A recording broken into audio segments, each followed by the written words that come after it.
대이변이 연출된다, 될 것이다 라고 하는 예견들이 지금 살살 나오고 있습니다. 네, 바로 대이변에 연출이 되는 그 역사적인 지역은 바로 인천 계양을이 될 가능성이 높다라고 하는 그런 평가가 나오는데요. 우리 시청자 여러분들이 아시다시피 인천 계양을은 어떻습니까? 대선 후보 이재명 후보가 그쪽에서 금배지를 달으려고 민주당의 텃밥, 대대손손 민주당 계열 쪽에서 당선이 된 인천 계양을에 철새라는 그런 오명을 감수를 하고 계양을에 출마를 했죠. 네.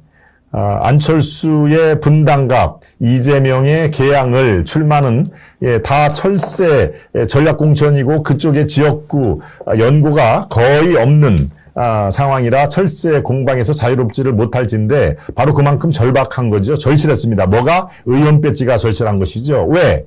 의원 배지를 다루면은 그야말로 방탄이 가능하니까 의원들은 현행법상 회기 중에 불체포, 체포되지 아니할 그럴 권한을 갖는 거 아니겠습니까? 네, 그러니까 각종 지금 대장동 게이트를 비롯해서 성남 FC, 법카 뭐 한두 개가 아니죠. 변호사비 대납 사건도 있네요. 이런 사법 처리가 될 가능성이 매우 높은 상황에서 체포되지 않으려면 빨리 의원 배지를 달아야 된다. 근데 참, 아이러니컬하죠. 바로 분당갑, 안철수가 출마한 분당갑은 본인이 성남시장으로 있을 때 바운더리 아닙니까? 그러니까 성남시장이라는 그 연고를 찾으면 당연히 계양 대신에 분당갑을 출마를 해야 되는데, 분당갑은 아다시피 지난 총선 때, 김은혜 후보가 당선된 지역 아닙니까? 상대적으로 분당갑과 을이 있는데 분당갑은 국민의힘이 더 유리한 지역이고 분당을은 그렇습니다. 민주당 쪽에 상대적으로 유리한 그런 그 지역이기 때문에 자신이 없었겠죠. 그리고 위험한 도박을 하고 싶지는 않고 그래서 조금 비난은 있었겠지만 송영길이 서울시장으로 이렇게 차출을 하고 송영길도 이제 어차피 다음 총선에는 어떻습니까?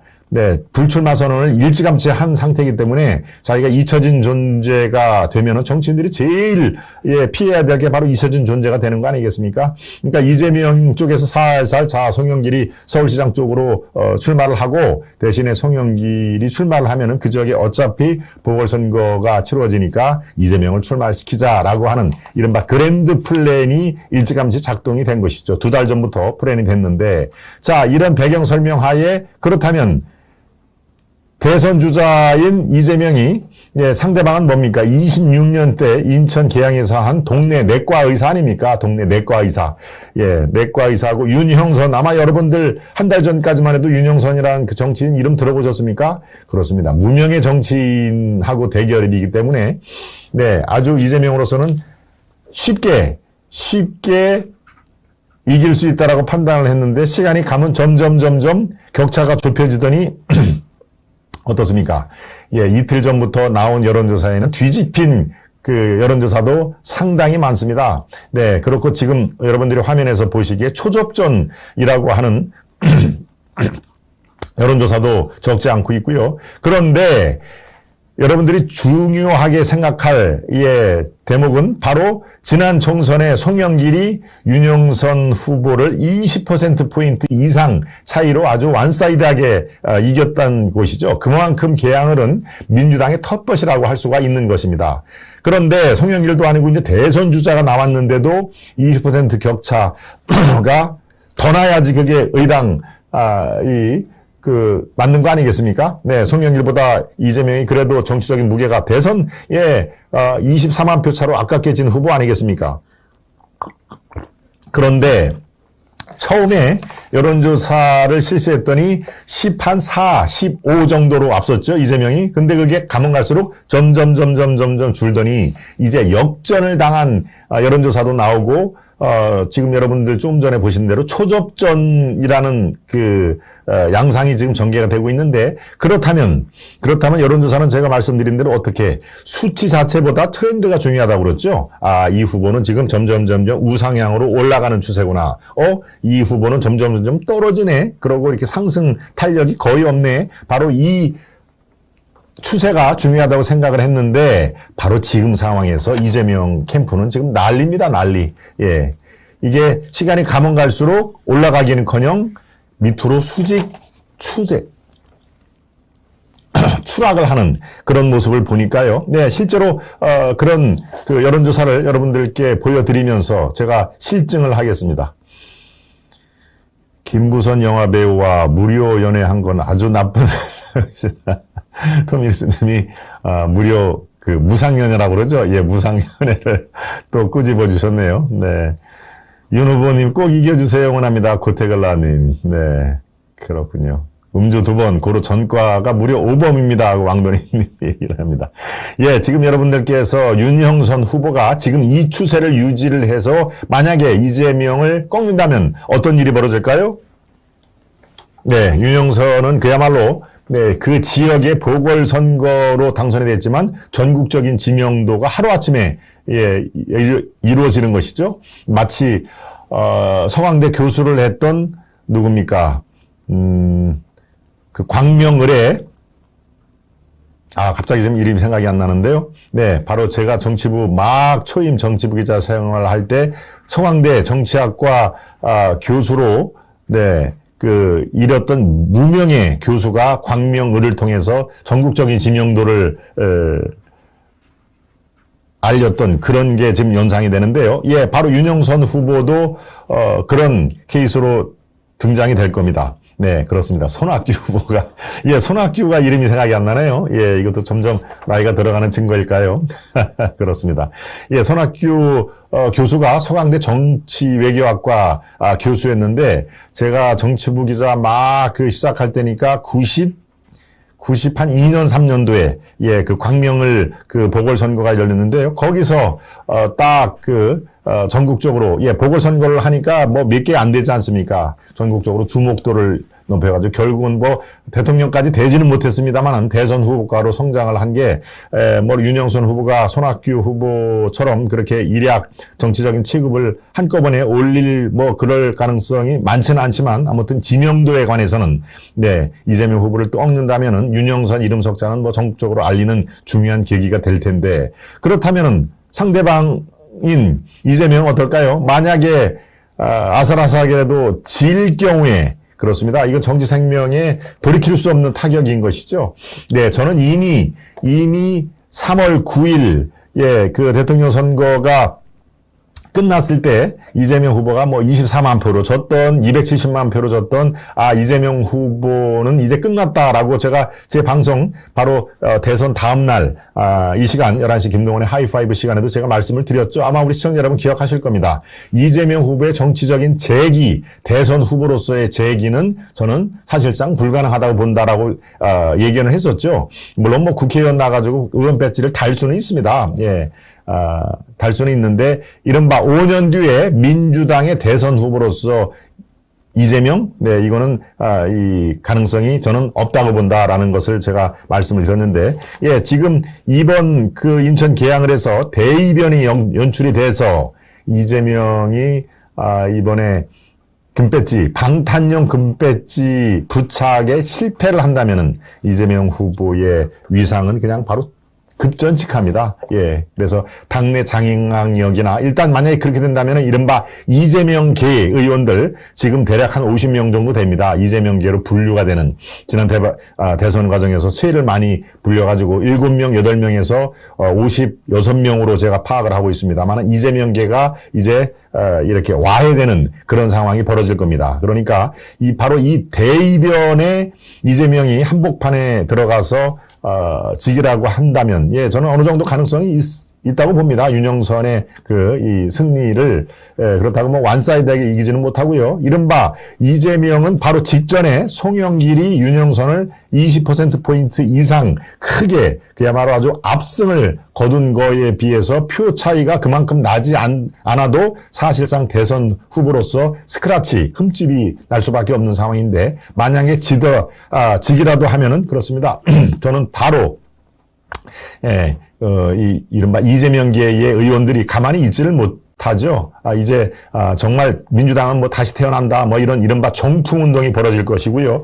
이재명의 따라다니는 그 의원들은 예, 분해가 굉장히 빨리 예, 와해가 될 것으로 저는 파악이 됩니다. 네, 그러니까 바로 이재명 캠프가 지금 노심초사하는 그런 이유가 당연히 있는 것이죠. 네, 예. 지금 모노리서치 오늘 어제 이틀 전부터 어제와 오늘 오전까지 발표된 게 한 6개, 7개 되는데요. 바로 그 양상은 두 군데는 윤 후보가 앞서고 나머지 세 군데는 저렇게 초접전, 윤영선이 46.9, 이재명이 46.6. 예, 거의 뭐 뒤에 소수점만 차이가 좀 있습니다만은 저거는 우열을 가리기가 저거는 뭐 누가 앞섰다고 얘기도 못 하는 겁니다. 네, 오차범위 아니고 더더군다나 뒤에 소수점만 좀 차이가 있는 것은 저거는 그야말로 피를 말리는 초접전인 것이다 라고 되어 있는데요. 예, 바로 2, 3일 전부터 금토일 실시된 여론조사 그게 그 한꺼번에 다룬 기사가 있죠. 예, 그걸로 분위기를 더 여러분들께 전해드리겠습니다.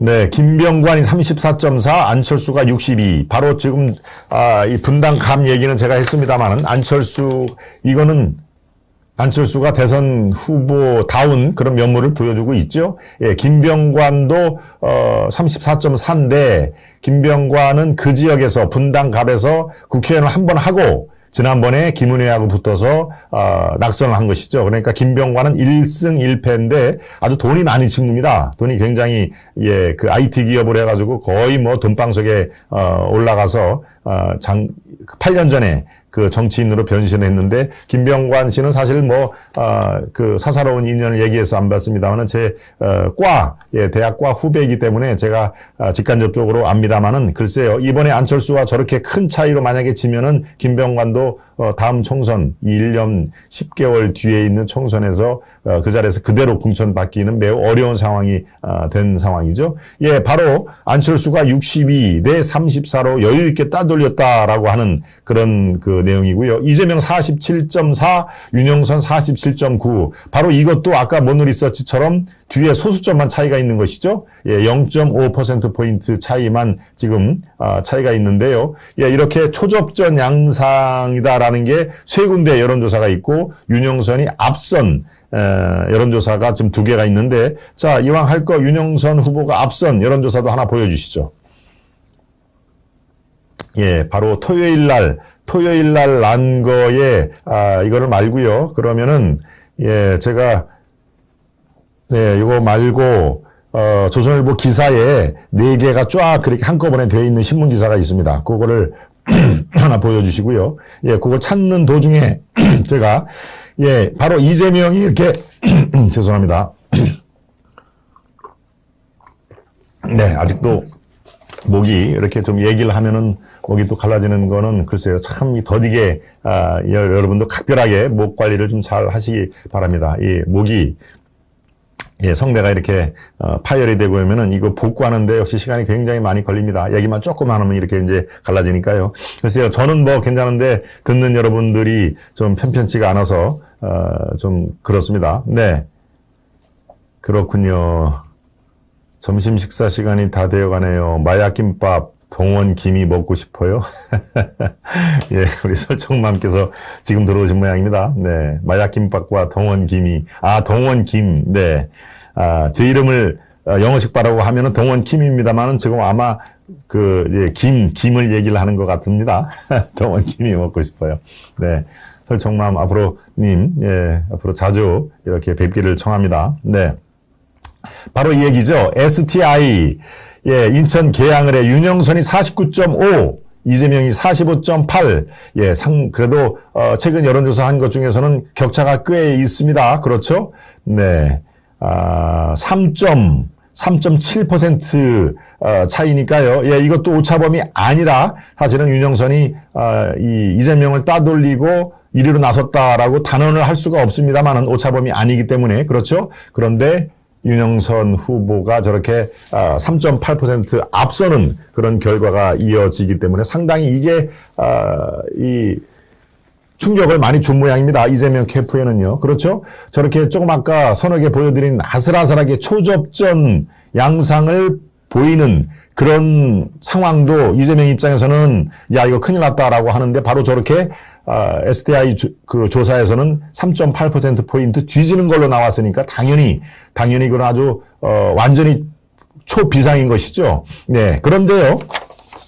이렇게 되자 이재명 캠프에서 야 이거는 정말 아주 악의적이다. 우리가 어디를 봐서 저렇게 3.9%포인트 뒤지는 그 상황이냐. 더더군다나 이재명은 대선 후보인데 라고 하면서 이 여론조사 업체를 지금 고발하려고 하는 상황입니다. 바로 인천 지역의 시민단체가 야 이거는 악의적으로 여론조사를 조작을 했다. 이재명의 그런 그 상승세를 막으려고 그래서 이건 참을 수 없다라고 바로 여론조사 업체를 고발을 할 예정이라고 미리 예고를 했습니다. 공정성을 위반을 했다라고 여론조사. 글쎄요. 자기들이 앞서면은 그건 당연한 거고 자기들이 뒤지는 그 여론조사라면은 그 여론조사 업체를 저렇게 고발을 하려는 네. 글쎄요. 참 이것도 새로운 신종 내로남불입니까? 네. 자기들이 앞서는 것은 당연하다고, 아주 뭐 이런 방구도 안 합니다만은 저렇게 뒤지는 여론조사를 딱, 공포를 하니까, 이거는 공정성 위반이고 이재명을 낙선시킬 목적으로 여론조사를 조작을 한 가능성이 높다. 그래서 여론조사 업체, 그 다음에 관계자들을 지금 고발을 하겠다고 예정을 한 겁니다. 그러니까 글쎄요, 참. 그 정도로 지금 상당히 노심초사를 하고 있다라고 하는 그런 내용인데요. 바로 이런 상황이니까 인천 계양을에 발이 묶이고 있다. 지금 총괄 선대위원장도 맡고 있는 것이죠. 인천 계양을에 이 후보로 등록을 하고 지금 거기서 방탄용 배지를 달으려고 하는 것이죠. 바로 저런 상황이 되니까 인천 계양을에 발을 묶이는 상황에서 전국적인 그런 그 유세라든가 이런 거를 지금 상당히 빈도수가 뚝 떨어지고 있다는 얘기입니다. 네, 여기에 지금 세 가지 딱 여론조사 주요 수치가 나옵니다. 조금 전에 소개했던 STI 이재명 45.8, 윤석열 윤석열이 아니죠. 계양을에 윤 후보가 49.5. 바로 3.7%포인트로 윤 후보가 앞서고 있고요.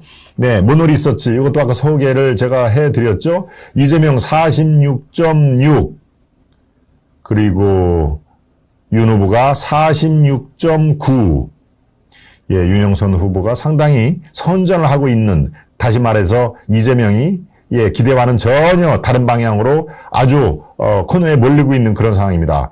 정치조사연구원 요게 어제 저녁 때 발표를 한 가장 최근에 발표될 사항인데요. 이재명 47.4 대 윤영성 47.9. 네, 이것도 바로 초접전입니다만은 바로 이렇게 초접전인 그 여론조사가 4개 윤영선이 앞서고 있다는 얘기가 지금 이 기사로 봐서는 STI 하나 이런 식으로 제가 또 어디를 봤으니 윤영선이 앞서고 있다는 여론조사 하나가 더 있었는데 아무튼 분위기가 지금 전반적으로 매우 이재명한테 불리하게 돌아가고 있다. 따라서 지금 추세가 유지가 되고 어떤 변수가 터져나오지 않으면은 대이변이 이번 선거에서 일어날 가능성이 매우 크다라는 것으로 정리를 해드릴 수가 있겠습니다. 네, 홍리치빌님 지금 들어오셨네요. 네, 주말들은 잘 보내셨나요? 유문홍님, 또 왕돈이님, 토미로스님. 지들이 불리하면 고소고발질 기가 막히는군요. 그렇죠? 이슈 1 오늘 지방선거 D- 특집 방송으로 여러분들 꾸며 드리고 있습니다. 그런 의미에서 바로 이슈 1과 이슈 2는 선거 얘기를 더 해보도록 하겠습니다. 이슈 2로 들어가겠습니다. 이슈 2는 뭡니까? 네, 인천 물꼬로 수도권을 석권하겠다. 딱 봐도 알죠? 네, 바로 국민의힘이 이제 탄력을 받아가지고 지금 말하는 대로 인천 계양을 저 이재명이 별로 힘을 못 쓰네. 그러면 지금 이재명이 출마한 거에 제일 큰 타격을 받은 데가 어딜까요? 서울일까요? 인천일까요? 경기지사일까요? 바로 인천시장입니다. 인천시장이 실제로 이재명이 저렇게 이 철새 공천 전략 공천으로 전혀 연고가 없는 인천 계양을에 출마를 하면서 출마 선언을 할 때부터 인천시장 판도가 뒤집히고 시작을 했습니다. 여러분들 아마 아시는 분들 많이 계실 겁니다. 네, 인천에는 지금 현재 시장이 박남춘 시장입니다. 박남춘 시장이 상당히 유리한 구도로 앞서 나갔는데 바로 이재명 변수가 터져 나온 것이죠. 이재명이 인천 계양을에 출마해? 그러면서 바로 인천 호구론이 나오는 것이죠. 야, 당신이 이 방탄용으로 국회의원 배지를 달려고 바로 인천 계양을 택하는 게 말이 되느냐? 인천 계양을 시민은 당신이 나온다고 찍어주는 호구로 보이느냐? 바로 인천 호구론이 그래서 등장을 한 건데요. 바로 그때부터 인천시장에 출마한 더불어민주당의 박남춘 지지율이 이제 이렇게 꺾이기 시작합니다. 시점이 딱 맞는데요. 그래서 인천에 이재명 계양을에 이게 돌풍이 불고 이재명 바람이 부는 게 아니라 바로 역풍이 불었다. 그래서 인천시장이 그때부터 박남춘은 거꾸라지고 상대방의 유정복 후보죠. 유정복 후보는 그때부터 탄력을 받고 올라가기 시작한다라는 게 타이밍이 아주 똑같이 그렇게 돼 있는 것입니다. 그러니까 이재명 바람 훈풍이 부는 게 아니라 역풍이 인천에서 제일 많이 불고 있다라는 바로 그래서 이 제목이 나오는 것이죠. 인천을 물꼬로 이제는 수도권을 석권을 할 가능성이 수도권을 석권을 하겠다. 그리고 가능성이 충분하다라는 것으로 지금 얘기가 나오고 있죠. 네, 인천에서 물꼬를 트고 인천시장 바로 인천시장과 그다음에 인천시장은 지방선거고 계양을은 보궐선거지죠. 국회의원 보궐선거. 바로 이걸로 지자체의 가장 관건이라고 하는 수도권을 우리가 석권을 하겠다. 수도권은 이미 여러분 아시다시피 오세훈 시장이 송영길을 아주 여유있게 아주 제치고 있습니다. 그리고 송영길이 오세훈을 따라잡을 변수, 이게 지금 9일밖에 안 남은 상황에서 변수가 제가 아무리 파악해도 변수가 없습니다. 그러니까 역전은 상당히 힘든 것이죠. 그렇다고 선거는 막판까지 결과를 알 수가 없다. 그래서 이 오세훈 시장 캠프에서는 그렇지 않다. 지금 우리가 여유있게 앞서지 않다. 어차피 51대 49 싸움으로 이게 규결이 될 테니까 우리는 끝까지 겸손 모드로 나가야 된다라고 계속 독려를 하고 있고 저도 오 후보와 이렇게 통화를 해본 결과 그렇게 끝까지 우리가 아주 긴장의 끈을 놓지 않고 매일매일 회의할 때 단속을 하고 있다. 그래서 제가 따로 주문할 필요도 없이 후보가 잘 알고 있으니까요. 바로 그런 상황에서 민주당이 내일이죠. 봉하마을 총동원령을 내렸습니다. 봉하마을 총동원령. 왜 그럴까요? 바로 오늘이 노무현 전 대통령의 추도식이 열리는 날입니다. 바로 오늘입니다. 오늘에 여기에 면면들이 무척 많습니다. 자, 왜 그럴까요? 재작년에도 추도식은 있었습니다만은 지방선거를 9일 남겨놓고 이게 선거가 매우 불리하게 돌아간다. 자, 총동원령을 내려서 지지층을 완전히 결집시키겠다라고 하는 그런 취지인 것이죠. 누구누구 참석할 거를 좀 보겠습니다. 양산에 내려가서 집거를 하고 있는 문재인 대통령 또 옷값 논란에 휩싸였다가 이제 아주 표표히 양산으로 내려간 김정숙 여사, 그다음에 이재명도 내려가고요. 당 지도부 소속 전 의원들이 다 총동원령을 내렸고요. 자, 여기에 또 이낙연, 이해찬, 한명숙, 이른바 친문 인사들의 좌장들이 대거 참석을 한 거고요. 바로 문재인 대통령의 추도식은 취임 첫 해 이후 5년 만이다. 그렇죠? 취임 첫 해에 자랑스러운 저 대통령 됐습니다. 우리 노무현 대통령 함께 기뻐해 주시죠. 라고 취임 첫 해만 내려가고 그때 이런 얘기를 했습니다. 이제 저는 앞으로 4년간은 오지를 못할 겁니다. 저는 이른바 친노 세력의 대통령이 아니라 전 대한민국 대통령이 되기 위해서 앞으로 제가 대통령으로 있을 때는 여기에를 내려오질 않겠습니다. 라고 얘기를 그때 한 거 기억나시죠? 그래서 실제로 집권 5년 동안에 첫 해만 참석을 하고 4번 동안은 참석을 못한 것이죠. 그러다가 이제 대통령이 물러난 오늘 바로 추도식에 참석을 한 건데요. 여기서 추도사를 오늘 읽을 예정은 없습니다만은 이제 기자들이 자연스럽게 질문을 하고 하면서 윤석열에 대한 이 평, 또 지자체 선거에 대한 예상, 또 바이든 대통령과 통화 10분 동안 했다고 그러죠. 바이든 대통령하고 통화를 한 내용이 어떤가 분명히 기자들이 이제 물어볼 텐데, 여기서 이제 어떤 식으로 얘기를 할지, 기자들이 묻는 상황에서 완전히 노코멘트로 얘기를 한마디도 안 할 그럴 상황은 아닌 것이죠. 아마 본인이 필요한 4-5가지의 질문에 대해서는 이미 머릿속에 딱 예상 답변이 지금 있을 겁니다. 그러니까, 이렇게 물으면은 나는 이렇게 대답을 하고, 그것이 바로 지방선거에서 민주당을 도울 수 있는 그런 메시지를 따로 준비를 했을 겁니다. 네. 바로 봉하마을에 총동원령을 내는 민주당, 바로 이걸 계기로 지지 세력들이 완전히 콘크리트 지지 세력으로 다시 이렇게 뭉치게 하는 그런 전략을 하는데요. 글쎄 그들 바람대로 지금 지지층이 그렇게 완전 그렇게 결집을 할지, 글쎄요, 저는 약간의 회의력을 하는데 이미 상당히 이완될 대로 이완이 돼 있습니다. 네. 문제는 여기는 어차피 선거를 할 때 왼쪽에 있는 40%, 오른쪽에 있는 40%는 어떠한 일이 경천동지할 일이 벌어져도 지지층을 바꾸질 않습니다. 여기는 그야말로 고정 변수로 보고 나머지 중도층이 약 16, 7%에서 20%가 되는 중도층이 이제 어디로 마음을 움직이느냐, 이게 중요한 거 아니겠습니까?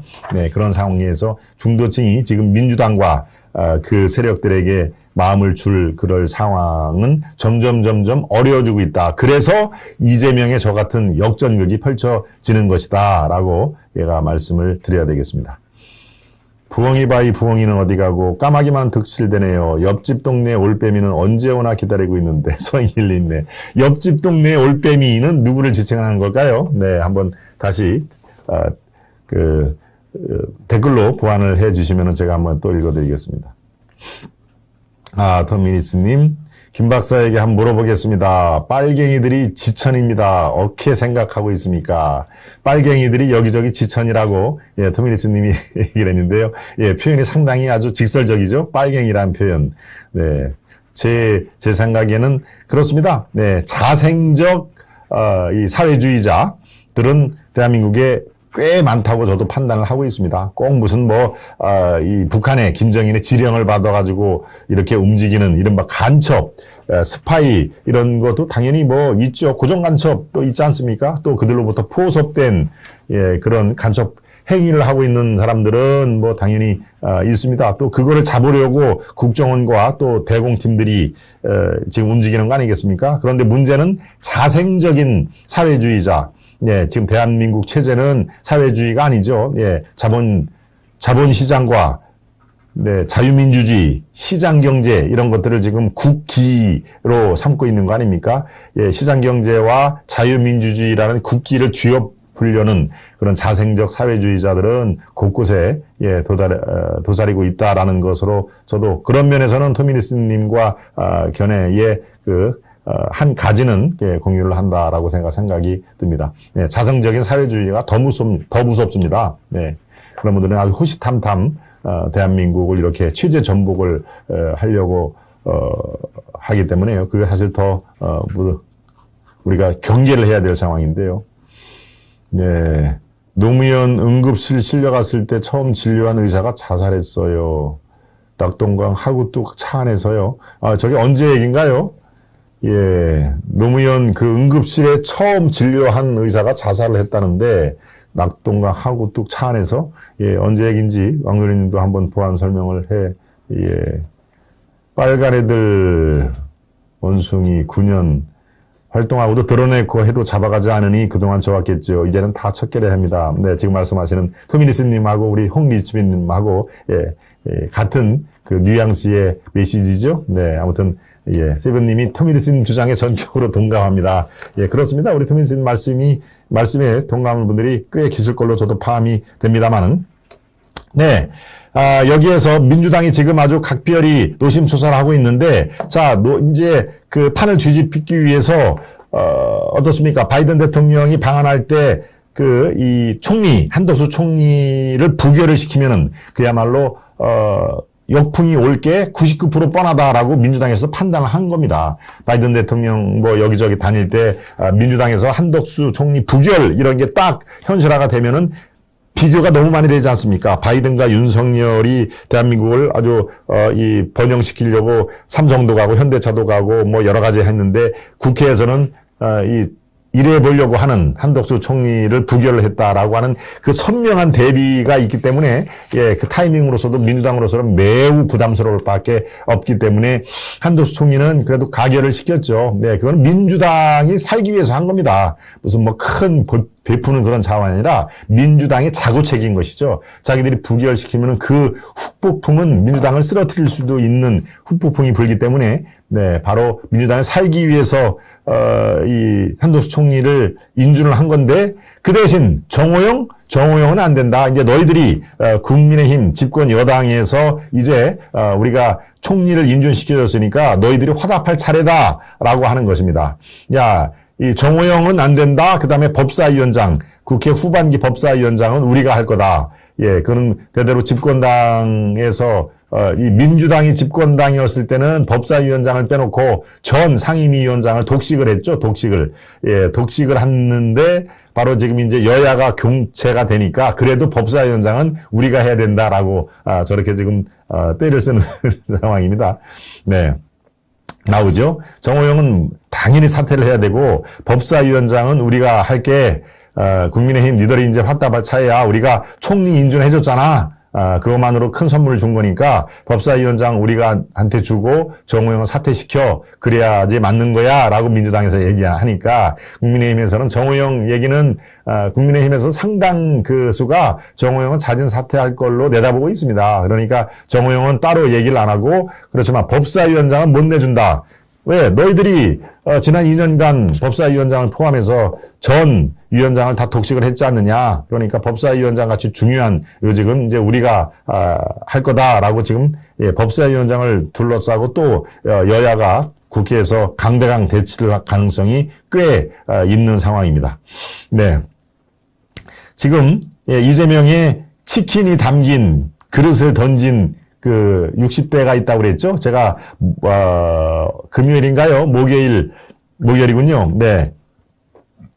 김동훈의 하이파이브 시간에도 말씀을 드렸습니다만은 인천 계양을에서 이렇게 유세를 다니는 이재명에게 치킨집이 아마 2층으로 돼 있었는 모양입니다. 2층 집에서 친구와 치킨을 먹던 60대 남자분이 그 치킨이 담긴 그릇을 밑으로 던졌죠. 그래서 이재명이 뭐 다치지는 않고 그냥 이렇게 스쳐간 모양입니다. 그런데 바로 그분이 구속이 됐습니다. 구속. 네, 이재명 측에서 뭐 선처를 바란다라고 강력히 얘기를 했으면은 구속이 안 당할 수도 있는데 그렇게 얘기를 안 한 모양입니다. 바로 60대가 도주 우려가 있다라고 해서 어제 구속을 당했던 그런 상황도 있습니다. 나오죠? 치킨 뼈 그릇던 60대 구속 심사에 출석을 했다. 네. 뭐 이재명 후보가 선처 바란다라고 얘기는 했습니다만은 적극적으로 글쎄 움직였는지 그건 잘 모르겠습니다. 네, 오늘 D-9 특집으로 이 선거 얘기를 쭉 하고 있는데요. 네, 교육감 얘기를 조금 해보고 가보도록 하겠습니다.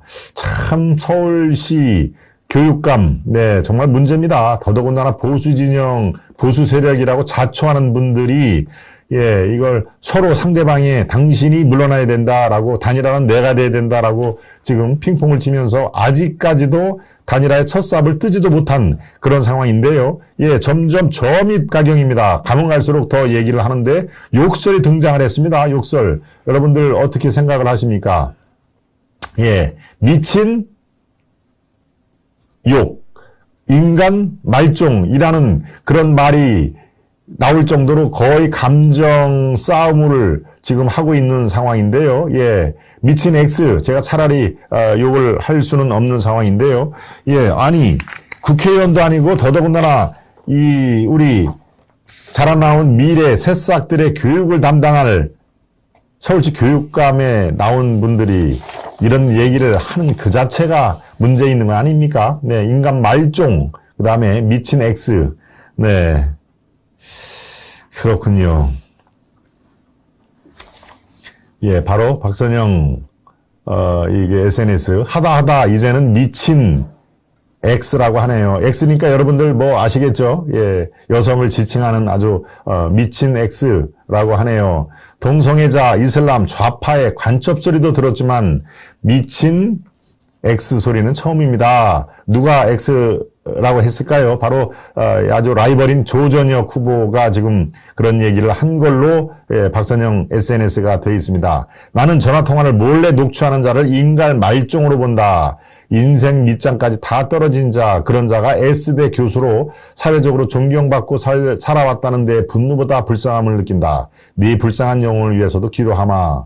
예. 바로 이거는 조전혁이 누구를 겨냥한 건가요? 네, 박선영이 아니라 서울대 사범대 교수를 하는 조영달 교수입니다, 이게. 그런 자가 S대 교수로 참 존경을 받았다니 바로 작년까지 서울대 교수를 하고 지금 정년 퇴임을 했을 겁니다. 조영달 교수를 지칭을 해가지고 저렇게 인간 말종이라고 얘기를 한 상황인데요. 글쎄요, 미친 X 인간 말종, 정말 교육감에 출마한 보수 진영의 막말 공방이 도를 넘었다. 예, 더더군다나 국회의원, 구의원, 시의원도 아니고, 우리 아들, 딸들을, 미래를 책임질 교육감, 네, 참. 그렇군요. 지금, 예, 이게, 이분들이 그 단일화를 안 하는 이유가 바로 어느 정도 지지율이 지금 나오기 때문에 그렇습니다. 한 사람 쪽으로 한 사람이 거의 한 40%대가 나오고 나머지 사람들이 10%도 안 되는 지지율이면은 완전히 무게추가 기울었기 때문에 단일화를 안 할 수가 없는데 세 분이 지지율이 공교롭게도 10%가 조금씩 넘는 걸로, 예, 조영달 후보는 5에서 10으로 왔다 갔다 하지만, 그러니까 조전혁과 박선영 후보는 10%가 넘는 걸로, 어떤 여론조사에는 박선영 후보가 꽤 앞서는 걸로 나오고, 또 어떤 여론조사는 조전혁 후보가 살짝 앞서는 걸로 나오기 때문에, 그러고 10%가 넘고 15%가 육박하는, 그러니까 어떻습니까? 바로 여러분들이 아시다시피 선거 공영제에 의해서 15% 득표를 하면은 쓴 돈의 대부분을 다 돌려 받도록 되어 있습니다. 물론 사무실을 임대를 하거나 사무실에 선거 캠프를 하려면 사무실을 얻어야 되지 않습니까? 사무실을 얻는 비용, 그 다음에 또 거기에 각종 책상과 의자, 집기 같은 경우는 선거 보장을 못 받고요. 그 외에 선거 활동에 필요한 그 돈은 다 정부로부터 환급을 받는 상황이기 때문에, 자, 15%만 넘기면은 경제적으로도 크게 손해볼 거 없다라고 하는, 예, 조전혁과 박선영 교수가 대개 한 12, 3에서 많게는 17, 8, 20% 이렇게 되기 때문에, 당신이 나는 절대 이 양보를 못한다. 당신이 지금 뒤지고 있으니까 물러나라 라고 하는 게 바로 어느 정도 지지율이 15%에 근접하는 지지율이 나오기 때문에 지금 저런 양상이 벌어진다. 왜? 혹시라도 떨어지면은 돈을 환급을 받기 때문에 경제적으로 큰 타격이 없다라고 하는데, 그것이 정말 단일화를 못 이루는 그런 가장 중요한 이유라면은 그건 말이 안 됩니다. 네. 저 좌파의 조희연, 현재 지금 이제 이번에 한 번, 3번을 하는 것이죠. 이번에 하면은 이미 8년을 했고, 이번을 하면은 바로 12년 동안 서울시 교육감으로서, 아이들 교육을 책임을 질 그런 상황에 우리는 이 부정적인 면을 많이 듣고 보지 않았습니까? 그런데 본인의 욕심대로 그대로 지금, 이게 단일화가 안 되면은 또다시 4년 동안을 아주 헌납하는 그런 상황이 되기 때문에요. 글쎄, 참, 그렇습니다. 박선영과 조영달을 함께 아웃시키다, 김미자님. 자기 정치 장사하는 것이죠. 그렇군요. 네. 박근혜 대통령이 국정교과서만 있으면 되지 교육감 선거가 왜 필요합니까? 잡초님이 또 의견을 주셨습니다. 네, 아무튼 이렇게 교육감 선거까지 지금 선거 양상이 상당히 혼탁해지고 있다라는 것까지 말씀을 드렸습니다.